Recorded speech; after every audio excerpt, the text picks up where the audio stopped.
নমস্কার, আপনারা দেখছেন হিলি নিউজ বাংলা। এই মুহূর্তে যে বিশেষ খবরে আলোকপাত করব, বালুরঘাট বিধানসভায় বিজেপির নতুন কনভেনার জয়ন্ত প্রামাণিক, কর্মীদের উচ্ছ্বাস।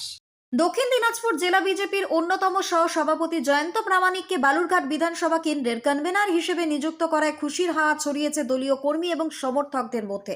এই খবরে হিলি ব্লক সহ বালুরঘাট বিধানসভার বিভিন্ন মণ্ডলের কর্মীরা আনন্দ প্রকাশ করে শুভেচ্ছা জানিয়েছেন। হিলি ব্লকের ত্রিমোহিনী এলাকার বাসিন্দা জয়ন্ত প্রামাণিক দীর্ঘদিন ধরে বিজেপির সঙ্গে যুক্ত। জেলা সহ সভাপতি হিসেবে তিনি সংগঠনের দায়িত্ব দক্ষতার সঙ্গে সামলেছেন এবং জেলার বাইরেও দলীয় কাজকর্মে গুরুত্বপূর্ণ ভূমিকা পালন করেছেন। আসন্ন 2026-এর বিধানসভা নির্বাচনকে সামনে রেখে দলীয় সংগঠনকে আরও মজবুত করতে তাকে এই দায়িত্ব দেওয়া হয়েছে বলে দলীয় সূত্রে জানা গিয়েছে। নবনিযুক্ত কনভেনার জয়ন্ত প্রামাণিক জানান, দল তার উপর যে আস্থা রেখেছে তা তিনি নিষ্ঠা এবং দায়িত্ববোধের সঙ্গে পালন করবেন। Bureau report, Hili news Bangla.